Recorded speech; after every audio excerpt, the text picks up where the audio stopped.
My girlfriend wants to see an ex for a back massage. I smell cheating. You FaceTimed me to sleep like we used to do every night, but tonight you decide to ask me why I can't let Nick see you for a back massage. I wrote you this 1,000 words letter tonight, but I wrote you more than 1,000 words over these past years expressing my feeling. I hope you don't ignore my words this time because I posted on Reddit. A relationship takes time to develop. If we looked back, we made many memories together, but it will take more than just development to build a home to raise a kid. No, I'm not talking about the materialistic items like a car or house or lifestyle deemed as the picture-perfect married couple.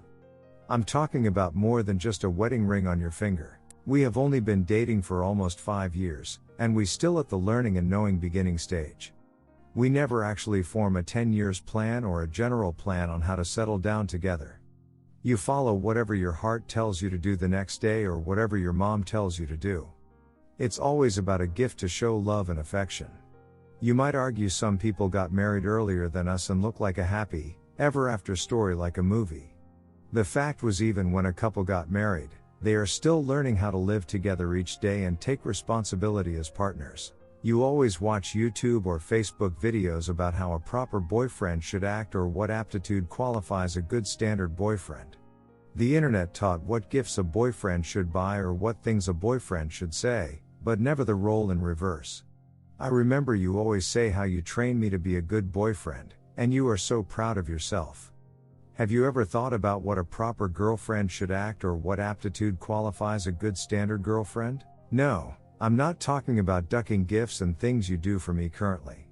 It doesn't matter what you are doing for me now, it matters when we run with a plan to build our future together. I know you never ask yourself these questions because we rarely sit down and talk about our future, only dreams and ideas about the lifestyle of the future home, never a solid plan on how to reach the goal. Every time I start these conversations, you duck switch topics or be dead silent until I say something else. I'm not fond of that at all, and you don't care. I'm not jealous of Nick taking you away. Nick is just doing what he can to get you to return. If you continue to message him on Facebook, he won't just stop saying good morning to you. It would help if you blocked him. The power is never in his hands. It's in your hands, and you can do so. I'm afraid, not him, but you, Maggie. I'm scared of your commitment to our future. I hesitate when my parents ask about our future together.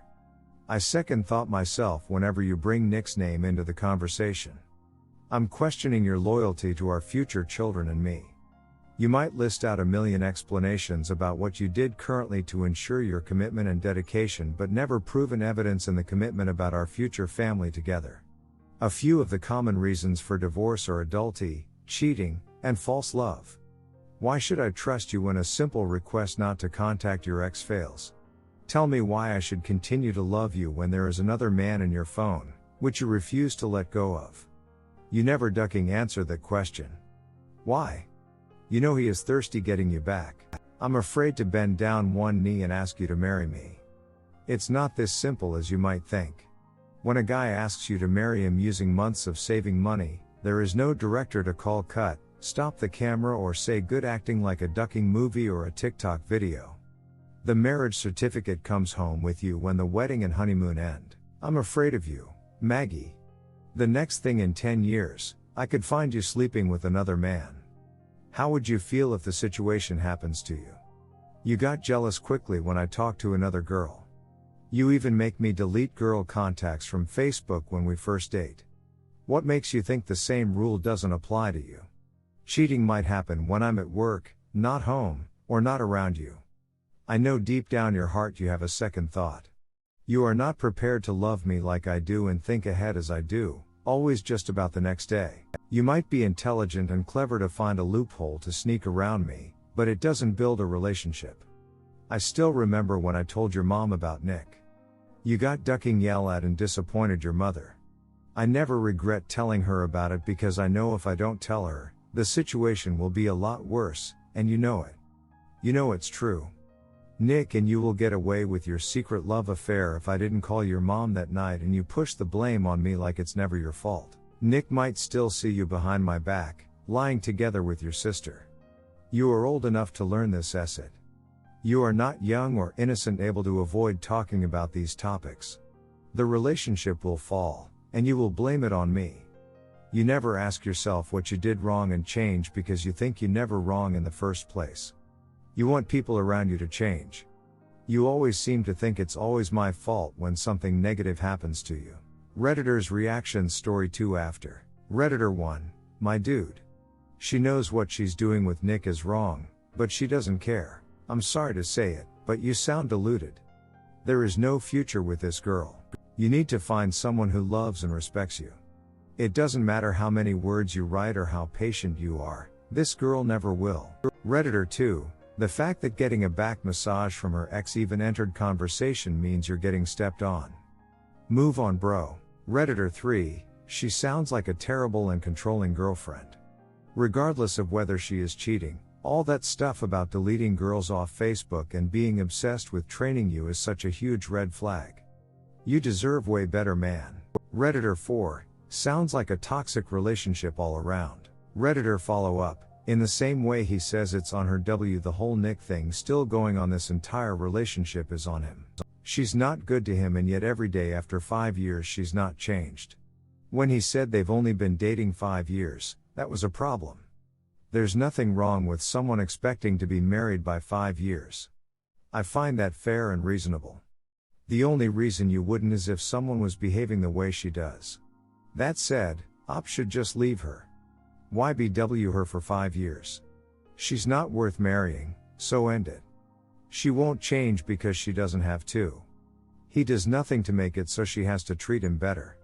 In effort to get his self-esteem back, Op needs to leave her be, leave the relationship entirely. Story 2, just when I was about to break up with my affair she cheated on me, and I made her believe that's why I broke up. She never knew I was married. Title says it all. Throwaway for obvious reasons. Not a native speaker, sorry for my bad English. 2 years ago, I moved to a different state for work while my wife and kids stayed at our former home.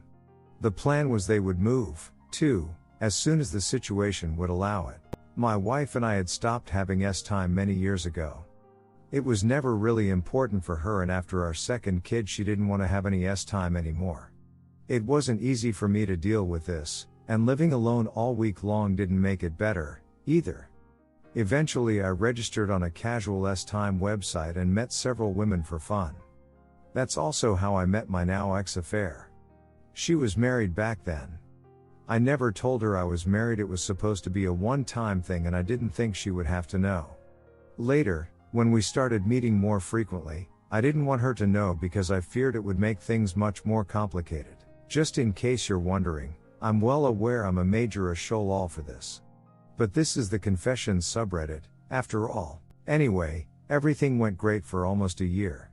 We met from time to time, had great S-time, traveled together when we could, and we enjoyed the hours and days we could spend together. But then, she fell in love with me and eventually broke up with her husband and filed for divorce. I told her several times that I don't want her to do this because of me and that I couldn't have a regular relationship with her even if she got divorced, but she did it anyway.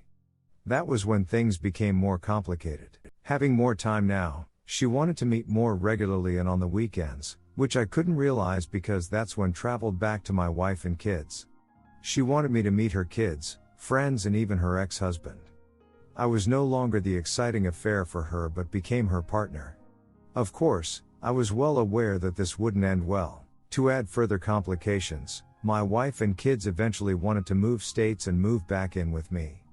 So I knew there was no way I could continue this affair. A few days before my wife and kids moved back in with me, I already got a feeling that something is different in my affair's conversation. I knew something was up. The day my wife moved in, my affair eventually revealed to me that they had cheated on me with one of her male friends. I was not surprised, I knew she was a cheater after all, just like I am. However, of course I took the chance and broke up with her. I told her I was really disappointed and that I thought our relationship was different. Truth is, I was relieved and I wasn't surprised at all. But she'll never know. Redditor's reactions. Redditor 1, I think this may come back to bite you in the ass. Especially considering the small time frame between breakup and your wife moving in. especially if your affair went to your house where your wife now lives. But, hey, you do you. Good luck with that. Op answer, well, my affair doesn't know where I now live.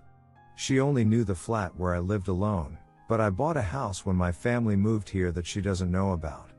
Plus, she lives an hour away and now has her new lover, so I doubt she'll even try to find out. But yes, it may still bite me in the ass someday. Redditor 2, your poor wife. Op answer, I fully understand your position. I'd probably fully agree if I only had the information you have. Fact is, I tried to talk to my wife for years about all this. She refuses sex, she refuses counseling, she refuses to even talk about these issues. So the way I see it, I have 3 choices. 1, divorce her or be honest to her about my affair, which would be equivalent to divorcing her. 2, live the rest of my life without romance sex, or 3, continue like I did. 2 is no option for me. 3 makes me a major asshole, but at least it gives my kids a chance to grow up in an otherwise healthy environment. My wife and I are like good friends, we don't fight a lot, and my wife a nice house to live in, a car, nice holidays, etc., despite the fact that she doesn't earn any money on her own. 1 would be the cleanest solution, indeed, but it would lead to major complications. We would lose the house, the children would no longer have a family to grow up in, everybody's everyday life would be worse than it is now. Yes, maybe one day 1 will be the way to go, but I seriously doubt my wife would be happier with this than she is now. For now, I'm going to give 2 a try, but I already know I won't be able to carry this through forever. I still understand your position, though. I'm very divided on this one myself. That's why I felt like confessing this. I know I'm in a shoal for what I did. Redditor 3, if there's no romance, and you're just staying together for the sake of your children and financial reasons, then why not seek other people of interest and just be open about it with each other? Op answer, I'd be fine with it, but my wife isn't. I suggested this, but she full-heartedly refused and didn't even want to talk about it.